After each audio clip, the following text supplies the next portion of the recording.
सांगा आज दिन तक कोई युद्ध नहीं आ रहा है, इसके सामने जो कोई गया इसने भगा भगा के मर है। और पता चला कि सांगा के एक पैर नहीं है, एक हाथ नहीं है, एक आंख नहीं है, एक कान नहीं है, उसके शरीर पे 80 घाव लगे हुए हैं। कितने घाव है? 80 घाव लगे हुए हैं। तो एक कारण बाबर लिखता है अपनी बुक में, बाबर की बुक का नाम है बाबरनामा। क्या नाम है?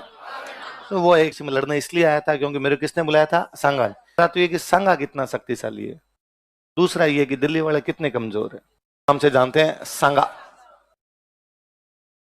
बताता, उत्तर भारत में 4 बड़ी रियासतें थी, दिल्ली, मालवा, गुजरात, मेवाड़। एक तो मेवाड़ का सांगा हो गया। तीसरी 3 कौन कौन सी बची? दिल्ली, मालवा, गुजरात। कौन कौन सी? दिल्ली। सांगा ने सबका नंबर लगाया। फिर खतौली कहां पड़ता है? बाड़ी कहां पड़ता है? बाड़ी कहां है? आप मिडिवल पढ़ते हो तो आप पढ़ते हो कि सिकंदर लोदी ने आगरा को अपनी राजधानी बना लिया था। पढ़ते हो 1504 में वो आगरा आ गया था, 6 में उसको राजधानी बना लिया। सिकंदर लोदी के बाद में इब्राहिम लोदी, तो इनका मुख्य केंद्र कौन सा है? आगरा। धौलपुर में कहां लड़ाई हो रही है? बाड़ी। कहां हो रही है? कौन है धौलपुर के कौन कौन आप में से?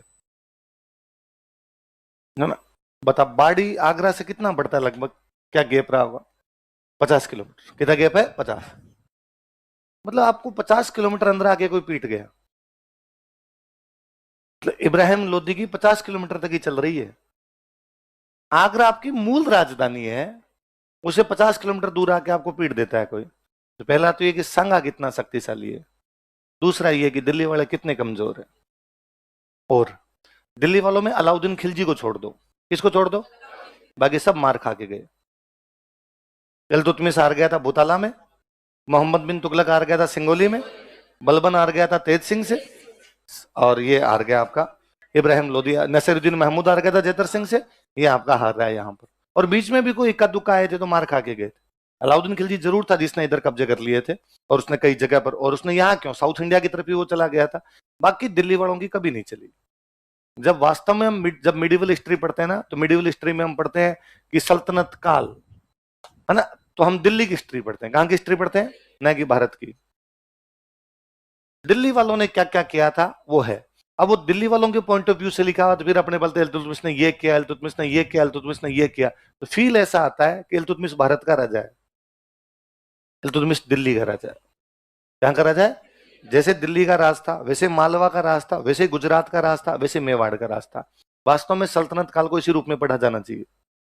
दिल्ली का इतिहास, मालवा का इतिहास, गुजरात का इतिहास, कश्मीर का इतिहास, मेवाड़ का इतिहास, दक्षिण भारत का इतिहास इसी रूप में पढ़ा जाना चाहिए। साउथ इंडिया में तो विजयनगर वाले आ गए थे। तो सल्तनत काल की चल कहां रही है? दिल्ली से पालम तक ये स्थिति है। पर चूंकि दिल्ली आपके भारत की राजधानी है, इसलिए अब जो कुछ भी हिस्ट्री बाद में लिखी गई वो दिल्ली को सेंटर बना के लिख दी गई। दिल्ली को सेंटर बना के लिख दी गई, इसलिए फील ऐसा आता है जैसे दिल्ली वाले पूरे भारत में ही राज कर रहे हैं।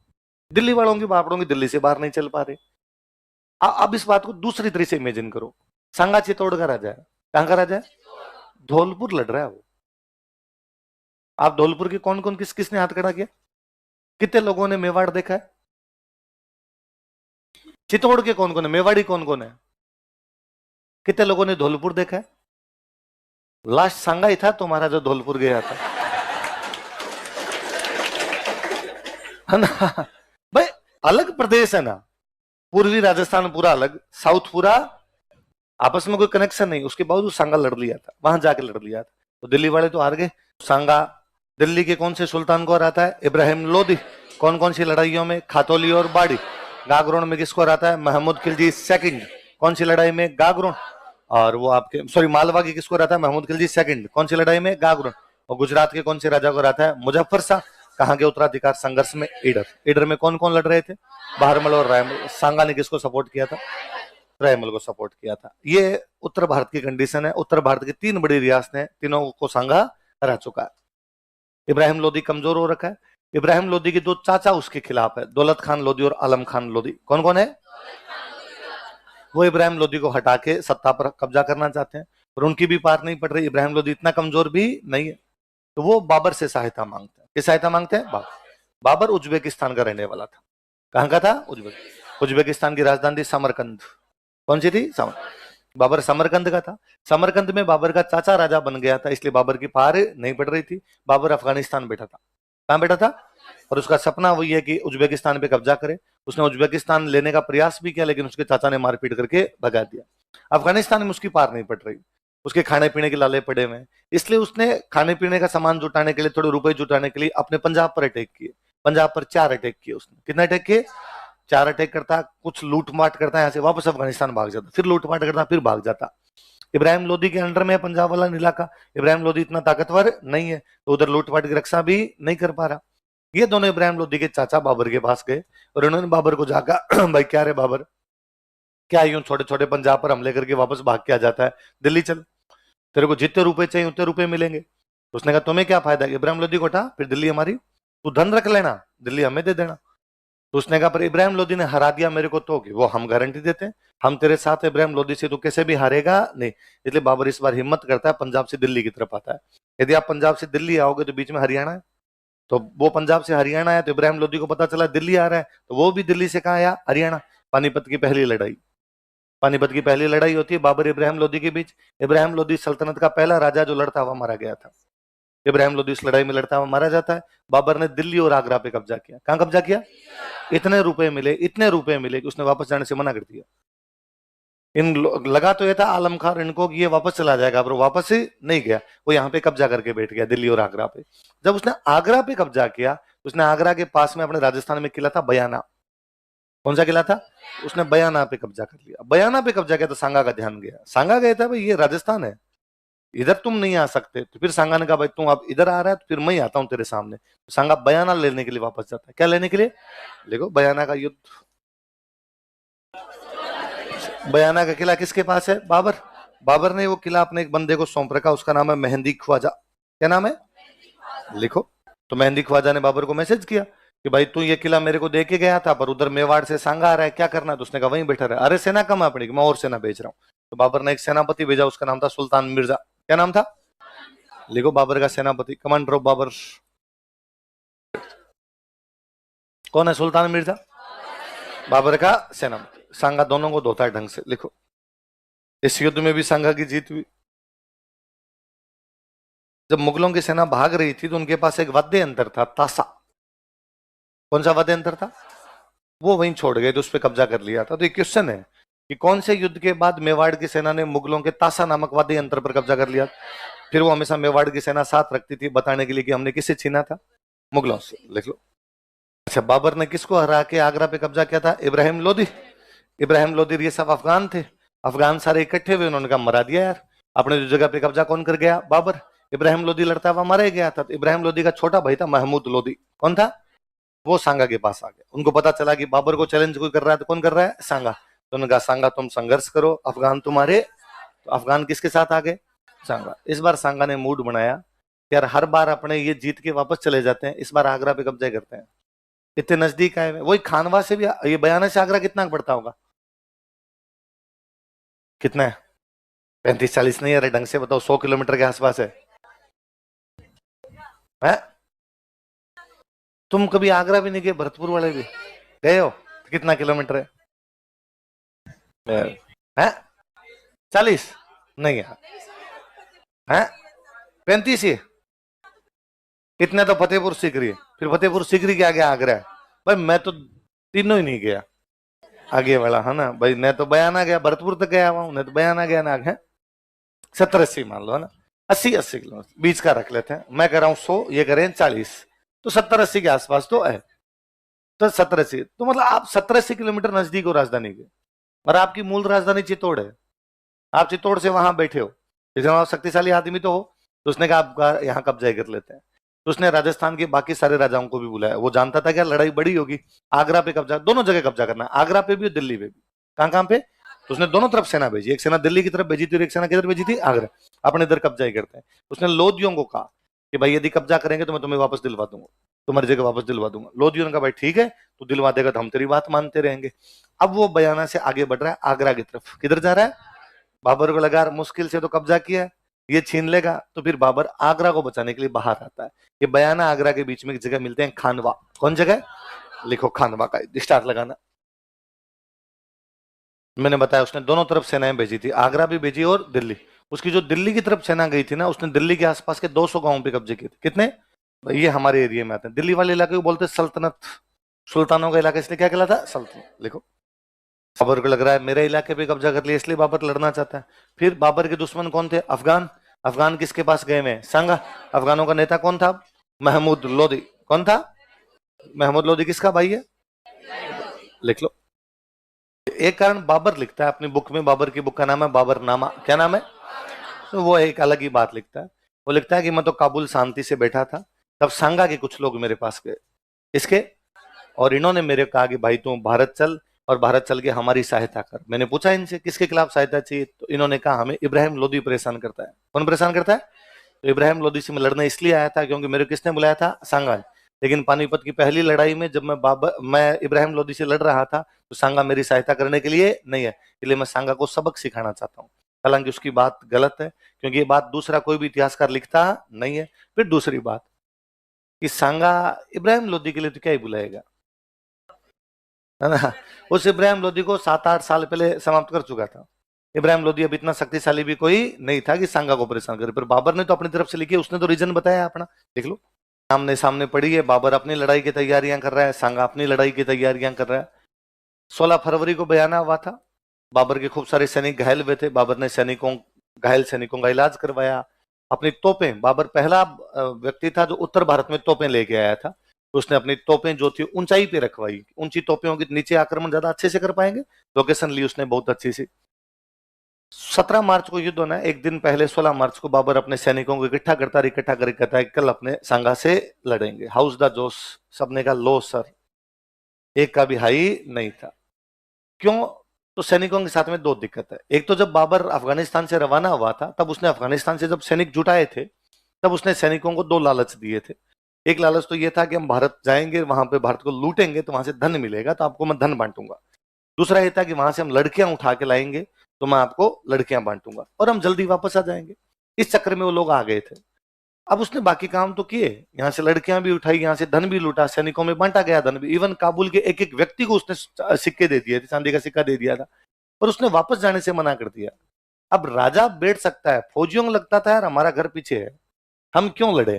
दूसरा ये था, मुसलमान राजाओं की एक ठीक विशेषता थी कि वो दुश्मन का पता लगाया करते। इस 1 महीने की अवधि में जब सांगा के बारे में पता लगाया गया, तो समझ में आई बात कि सांगा आज दिन तक कोई युद्ध नहीं आ रहा है। इसके सामने जो कोई गया इसने भगा भगा के मर है। और पता चला कि सांगा के एक पैर नहीं है, एक हाथ नहीं है, एक आंख नहीं है, एक कान नहीं है। उसके शरीर पे 80 घाव लगे हुए हैं। कितने घाव है? 80 घाव लगे हुए। तो सैनिकों ने कहा यार जिस आदमी के हाथ नहीं, पैर नहीं, कान नहीं, आंख नहीं, फिर भी लड़ने के लिए आ रहा है, तो मिनख तो नहीं है, डाकी है। तो इसमें तेरा घाटा उसका, मर जाएंगे फालतू के अंदर। क्या लड़ना है इससे अपने, और हम इससे लड़ेंगे। बाबर को लगा मरा दिया यार, यदि फौजी नहीं लड़ेंगे तो करेंगे क्या। तो बाबर ने कहा कि तुम क्या सोचते हो? बाबर खुद के लिए लड़ता है। उन्होंने कहा सोचते नहीं है। तुम्हें क्या लगता है बाबर साम्राज्य विस्तार के लड़ता है कि हाँ? उसने कहा नहीं, अल्लाह ताला ने बाबर को फरमाया है कि धरती के इस छोर से लेके उस छोर तक, नदियों में, पहाड़ों में, मरुस्थलों में इस्लाम की पताका लहराई जाए। ये जिहाद है। क्या है? ये धर्म की लड़ाई है, मजहब की लड़ाई है। बाबर जिहाद के लिए लड़ता है। अगर तुम बाबर का साथ दोगे तो ठीक, वरना बाबर अकेला लड़ेगा। यदि बाबर अकेला लड़ेगा और बाबर जीत गया तो बाबर गाजी हो जाएगा। क्या हो जाएगा? और यदि बाबर मर भी गया तो उसे जन्नत नसीब होगी, वो शहीद कहलाएगा। तुम यदि साथ आना चाहते हो ठीक है, वरना भागो यहां से। थोड़ा गाजी, शहीद, जन्नत, बेहतर हुरे, इस टाइप की बात की तो थोड़ा फौजियों में जोश आया। फिर भी एक कोई फौज साहब खड़े, फिर फौज साहब ने कहा होल्ड ब्रो, 1 मिनट। ये ना इस्लाम, अल्लाह, कुरान, जन्नत, ये बातें तेरे मुंह से भली नहीं लगती। दारूड़ी है, सारे दिन पिया हुआ रहता है। तो अभी भी तेरे हाथ में पेक है जब तुम बोल रहा है, और अल्लाह ताला ये भी फरमाते हैं कि शराब पीना हराम है, और तू ये काम करता है। और बाबा ने कहते शराब का गिलास फेंक दिया। उसने कहा मैं कसम खाता हूं आज के बाद शराब के हाथ। एक फौज साहब और खड़े, उनका एक बात और, कुरान शरीफ ये भी कहती है कि मुसलमान व्यापारियों से मुसलमान राजा टैक्स नहीं लेगा, और तू मुसलमान व्यापारियों से टैक्स लेता है, तमगा। कौन सा टैक्स लेता है? बाबर ने कहा मैं कसम खाता हूं आज के बाद किसी भी मुस्लिम व्यापारी से तमगा कर। बाबर 3 चीजें करता है। बाबर कहता है कि ये युद्ध नहीं है, ये है जिहाद है। मैं आज के बाद शराब के हाथ नहीं लगाऊंगा, और मैं आज के बाद तमगा कर नहीं। लाइन चेंज करके कारण हो गया, अलग से लिखो। बाबर ने जिहाद की घोषणा की। बाबर डिक्लेयर्ड जिहाद। बाबर ने जिहाद की घोषणा की। बाबर डिक्लेयर्ड जिहाद। जो धर्म की लड़ाइयां होती हैं उनको क्या बोलते थे? जिहाद। बाबर ने जिहाद की घोषणा की। बाबर डिक्लेयर्ड जिहाद। मुस्लिम व्यापारियों का तमगा कर हटा दिया। ही रिमूव्ड तमगा टैक्स ऑफ मुस्लिम मर्चेंट्स। मुस्लिम व्यापारियों का तमगा कर हटा दिया। ही रिमूव्ड तमगा tax of Muslim merchants.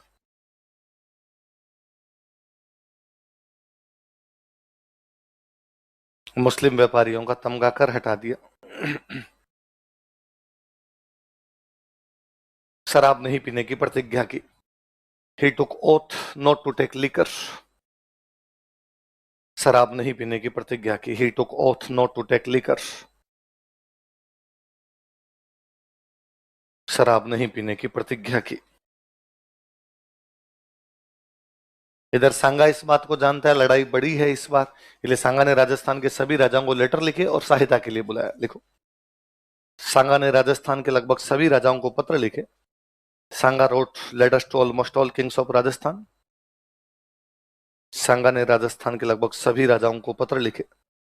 Sanga wrote letters to almost all kings of Rajasthan तथा सहायता के लिए बुलाया। And called for help. तथा सहायता के लिए बुलाया। And called for help. तथा सहायता के लिए बुलाया।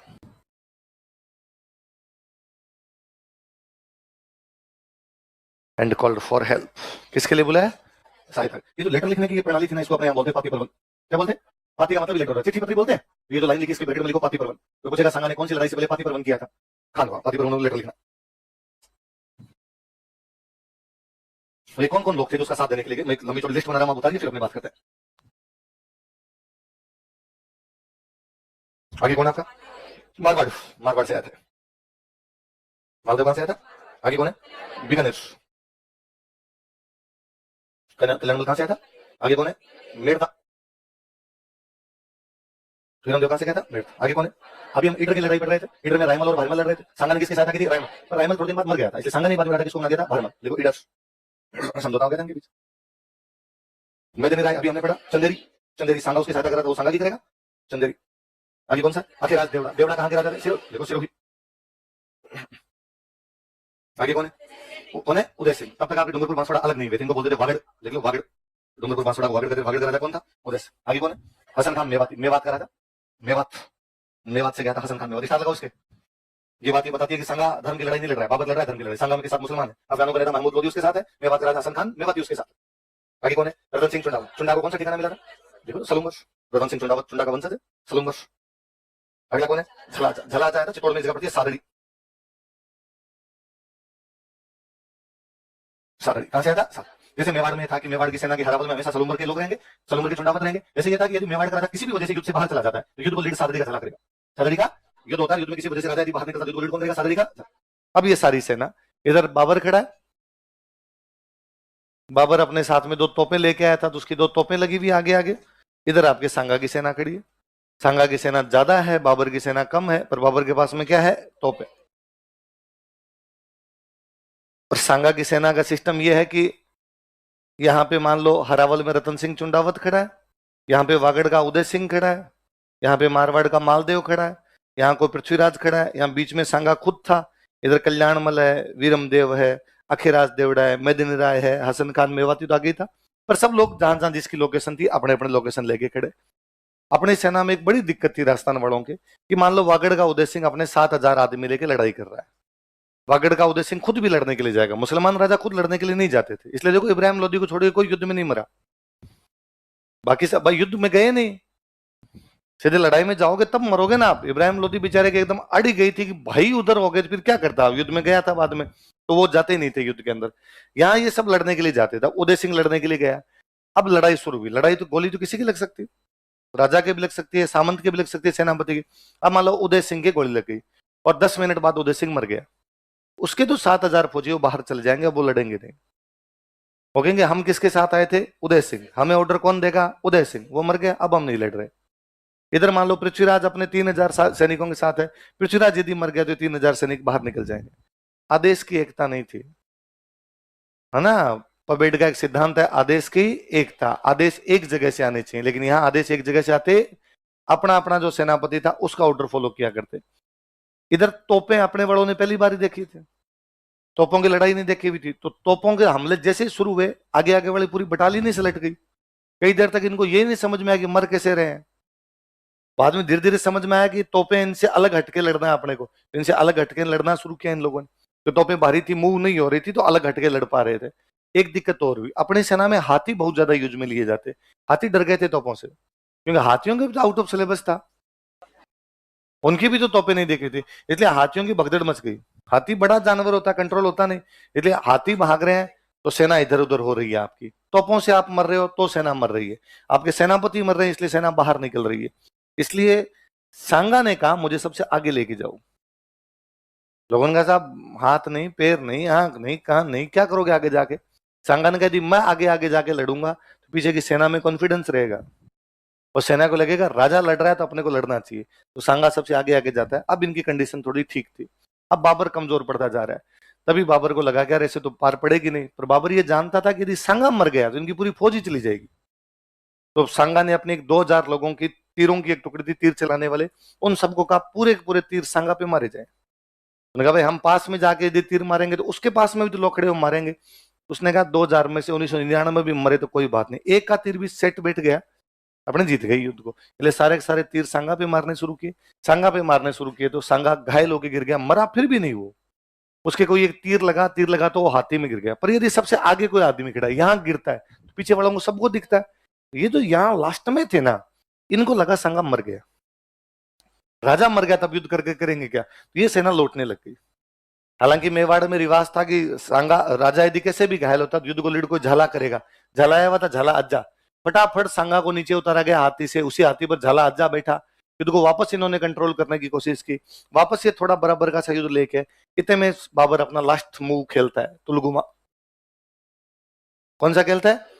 ये अपने वालों को एकदम ही नहीं आता। तुलगुमा ये अपनी लड़ाइयां ये थी आमने सामने, मैं मेरे सामने वाले से लड़ रहा हूं। तुलगुमा ये कहती है ये बाबर का सैनिक है, ये सांगा का सैनिक है, एक सैनिक बाबर का इधर से हो रहा है इसे लड़ने के लिए। अपने वालों को ये लड़ाई आती नहीं थी, अपने वालों को ये था कि आमने सामने की लड़ाई, और आमने सामने की लड़ाई भी वैसी कि सामने वाले की यदि तलवार टूट गई तो अपने वाला खड़ा हो जाता था कि भाई जब हथियार ही नहीं है तो क्या मारा जाए, या तो तू भाग जा या हथियार लिया फिर लड़ लेंगे। इवन कई लड़ाइयां अपने ऐसी है कि सामने वाले ने कहा मेरे पास हथियार नहीं है तो उसने अपनी तलवार दे दी कि भाई लड़ाई कर ली जाए, लड़ाई में कोई दिक्कत नहीं है, पर यूं मरे हुए को मारा नहीं जाए। यह भावना अपने में आज दिन तक है, इसलिए आज दिन तक अपने कहते हैं कि हमने किसी की पीठ पर वार नहीं किया। क्यों कहते हो आप? भारतीय सेना ने कभी पीठ पर वार नहीं किया क्योंकि भागते हुए कभी मारा। अब वो जब वो तुलगुमा वाला तो एकदम ही नहीं समझ में आया, एक आदमी से लड़ रहा है, इधर से कोई आया, उसके पल्ले ही नहीं पड़ा कि आया क्यों है। उसने कहा तो चीटिंग है, इधर से आओ। तब तक तो सल्टा दिया था उन्होंने। बाबर जीतता है, बाबर जीतने के बाद उपाधि धारण करता है गाजी, क्या धारण करता है? लाइन चेंज करके। सांगा की सेना में एकता की कमी थी, there was lack of unity in Sanga's army. Sanga की सेना में एकता की कमी थी, there was lack of unity in Sanga's army. इतने सारे लोग सांगा ने लड़ने के लिए बुलाए, इतने सारे लोग गए, पता नहीं एकता कहाँ रह गई थी। किसकी कमी? एकता की कमी है। एकता और चली जाती तो सांगा लड़ाई हारता। इसी में कंटिन्यू करो, इसी में कंटिन्यू करना। तथा उसकी सेना एंड हिज आर्मी, तथा उसकी सेना एंड हिज आर्मी अलग अलग सेनापतियों के नेतृत्व में लड़ रही थी, was fighting under leadership of different commander in chiefs. तथा उसकी सेना एंड हिज आर्मी अलग अलग सेनापतियों के नेतृत्व में लड़ रही थी, was defeating, was fighting under leadership of different commander in chiefs, अलग अलग सेनापतियों के नेतृत्व में लड़ रही थी।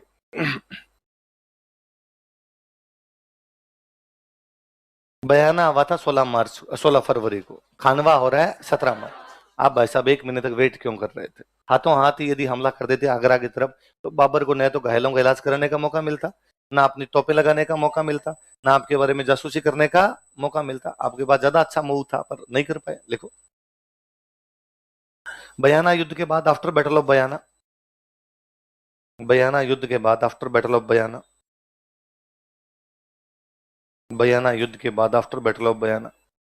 सांगा ने बाबर को युद्ध की तैयारी का समय दे दिया था। Sanga gave time, Sanga gave enough time to Babur for preparation of the battle. Sanga ने बाबर को युद्ध की तैयारी का पर्याप्त समय दे दिया था।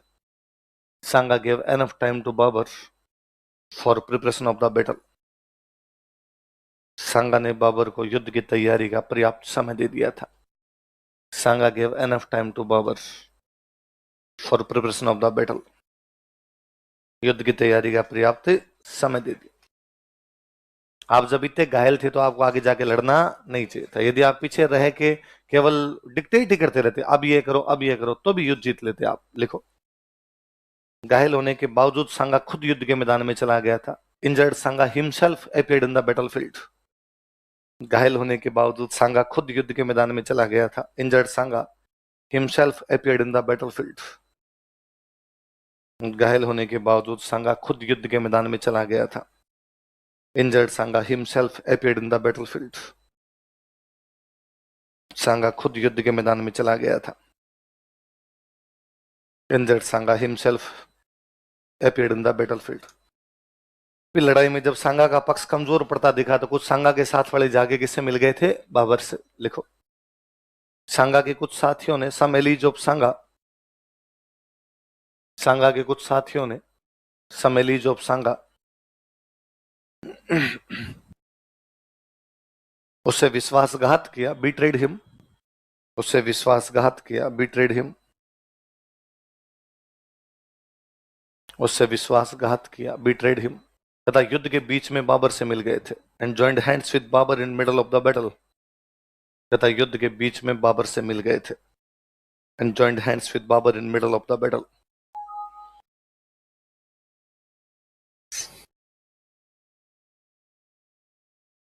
लिखो, जैसे कौन कौन थे? मध्य प्रदेश में एक जगह पड़ती है रायसीन। कौन सी जगह है?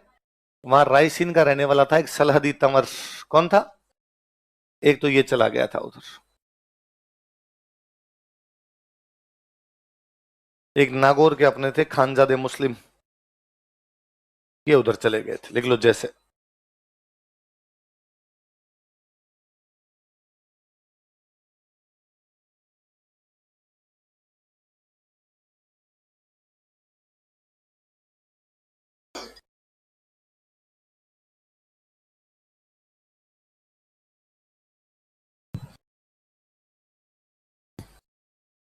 रायसीन मध्य प्रदेश। रायसीन का कौन गया था उधर? सलहदी तंवर। नागौर के कौन गए थे? खानजादे मुस्लिम। सांगा हारा है, इसका मतलब सांगा में कमी है। बाबर जीता है, इसका मतलब बाबर की कुछ बातें अच्छी भी होगी। या सांगा हारा है तो इसका मतलब बाबर की कुछ बातें अच्छी भी है। अगला कारण लिखो, बाबर का तोप खाना, वो भी तो एक बड़ा कारण था। आर्टिलरी ऑफ बाबर, बाबर का तोप खाना, आर्टिलरी ऑफ बाबर। ये लड़ने के तरीके चेंज थे पूरे। लिखो दूसरा, बाबर का तुलगुमा युद्ध पद्धति, बाबर की तुलगुमा युद्ध पद्धति, Tulughma tactic of warfare of Babur, Babur की तुलगुमा युद्ध पद्धति, Tulughma tactic of warfare of Babur, Babur की तुलगुमा युद्ध पद्धति। अगला लिखो, मुगलों ने घोड़ों का प्रयोग किया था। मुगल यूज्ड हॉर्सेस, मुगलों ने घोड़ों का प्रयोग किया था। मुगल यूज्ड हॉर्सेस, मुगलों ने घोड़ों का प्रयोग किया था। Mughal used horses. जबकि राजपूतों ने हाथियों का प्रयोग किया। अनलाइक एलिफेंट्स बाय राजपूत्स, जबकि राजपूतों ने हाथियों का प्रयोग किया। Unlike elephants by राजपूत्स।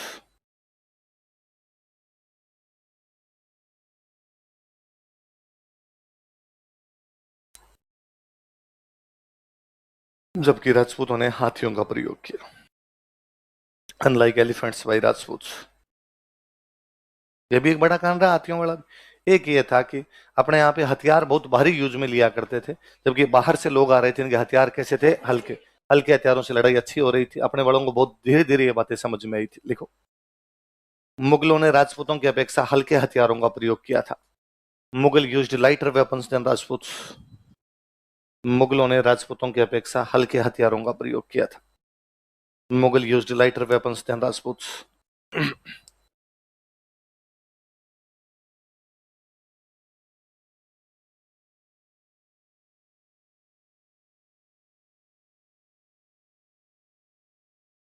राजपूतों की अपेक्षा हल्के हथियारों का प्रयोग किया था।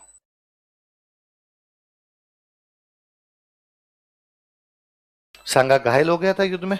घायल होने के बाद सांगा को अपने दोसा में एक जगह पड़ती है बसवा। कौन सी जगह? यहाँ बसवा लेके आए थे।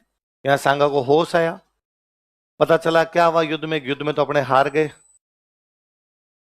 सांगा को बड़ा दुख हुआ। सांगा यहाँ से रणथंभोर जाता है। कहाँ जाता है? रणथंभ। और अब वो एक ही है कि भाई मुझे वापस बाबर से लड़ाई करनी है। बाबर का पता लगा वो कहां पर है, तो पता चला बाबर चंदेरी जा रहा है। कहां जा रहा है? क्योंकि बाबर अब मालवा जीतना चाहता है। मालवा में चंदेरी बड़ा ठिकाना है। चंदेरी का राजा कौन है? मैदिन राय। ये तो मालवा पे कब्जा करने के लिए मैदिन राय को हराना जरूरी है। फिर दूसरा, मैदिन राय सांगा का सहयोगी है, तो सबक भी सिखाना चाहता है। तो उसने कहा भाई बाबर कहां पे जा रहा है? चंदेरी। तो सांगा ने कहा कि मैदिन राय ने अपनी सहायता की थी, तो अब हम किसकी सहायता करेंगे? मैदिन राय। तो सांगा अब किसकी सहायता के लिए जा रहा है? उसके साथ वाले जाने की इच्छुक ही नहीं। साथ वालों ने कहा भाई नहीं चलना चाहिए, अभी आप घायल हो, अभी आप ठीक भी नहीं हुए, आप ठीक हो जाओ, बाबर को फिर मार लेंगे, कोई बात नहीं। पर सांगा ने कहा नहीं, अभी के हाथों हाथ ही चलेंगे। यहाँ से रवाना हुए। यूपी के अंदर एक जगह पड़ती है इरीच। कौन सी जगह है? कहां पर पड़ता है? वहां तक पहुंचे। साथ वालों ने वापस कहा कि सर अपने को वापस चलना चाहिए। सांगा ने कहा ना, मैं लड़ूंगा अभी जाके। यहाँ पर खाना खाने के लिए बैठे। साथ वालों ने खाने में जहर मिला दिया था। यहाँ से थोड़ा आगे और बड़े एक गांव था कालपी। कौन सा गांव था? जहर ने असर दिखाया। सांगा की कहां पर मृत्यु हुई? कालपी के अंदर। वापस लेके आए। भीलवाड़ा में अपने एक जगह पड़ती है मंडलगढ़। कहां पर है? यहाँ पे सांगा का अंतिम संस्कार किया गया। तो सांगा की छतरी कहां पर बनी हुई है? मंडलगढ़। कहां पर? तो सांगा का इलाज कहां पे किया गया? बसवा। कहां पे किया गया? उसको जहर कहां दिया गया? उसकी मृत्यु कहां हुई? उसकी छतरी कहां पर है?